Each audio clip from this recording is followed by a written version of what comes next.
Let's get started. Yes. Yes. So, everyone, thank you so much for tuning in on another episode of What What Anna Anna Said said podcast. podcast.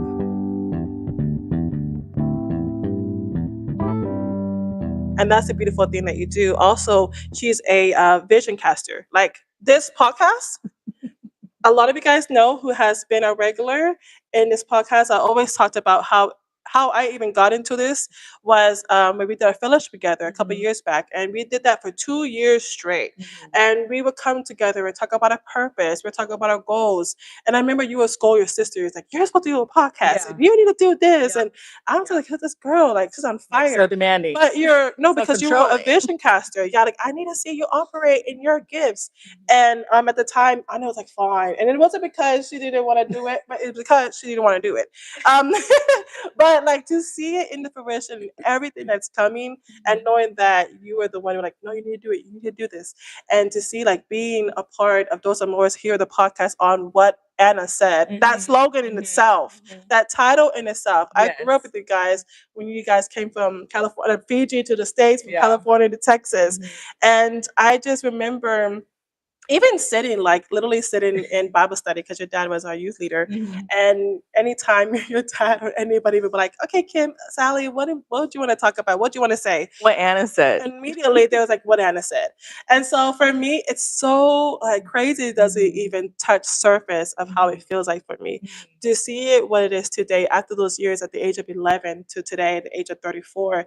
I'm like, wow, like we were already speaking things without even understanding what that power was even Right. holding in Right. itself. And that was going to give birth to with this podcast. I definitely have to give thanks to our mentor for pushing us Yeah. because I'm also a perfectionist. And if it weren't for our mentor saying you just have to get it out there, just do it. Like that's how you're gonna find things out. You just do it and then you can make it better later, you know?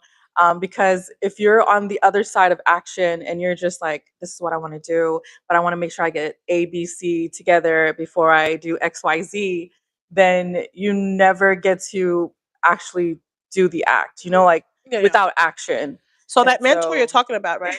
Recently, he sent me something in our group because he's literally an iron sharpening irons. We're a little dull here. I love the Um, iron. it's really sharp over here, mentor.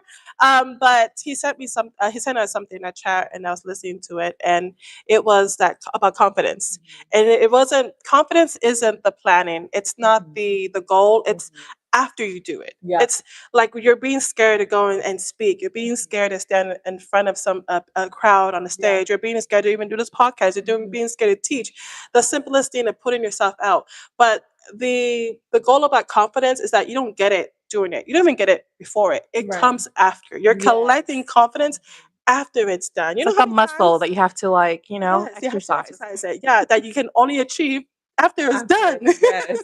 Like I can sit here and say I'm gonna be, a skinny girl, but it won't come just by me saying I'm gonna be a skinny Sally, girl. that is hard. Okay, summertime.